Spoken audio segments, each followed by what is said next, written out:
অনেক বছর পরে, মানে আমাদের এখনকার সময়ের অনেক পরে, পৃথিবীতে তখন চারপাশে থাকবে শুধু দুষ্টু লোক।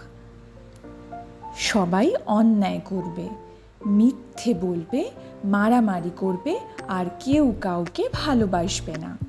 তখন ভালো মানুষেরা খুবই কষ্ট পাবে। আর তখনই, হ্যাঁ, ঠিক তখনই ভগবান বিষ্ণু আসবেন তাঁর দশম অবতার কল্কি রূপে। কল্কি হবেন এক বীর যোদ্ধা। তার পরনে ঝকমকে বর্ম, হাতে থাকবে এক জ্বলজ্বলে তলোয়ার, আর তিনি উঠবেন এক বিশাল সাদা ঘোড়ায়, যার নাম দেবদত্ত। তিনি আসবেন আর বলবেন, যারা দুষ্টু তারা সাবধান, আমি এসেছি সত্যকে রক্ষা করতে। কল্কি তখন দুষ্টু লোকেদের শাস্তি দেবেন, আর পৃথিবীতে আবার ফিরিয়ে আনবেন শান্তি, ভালোবাসা আর ন্যায়।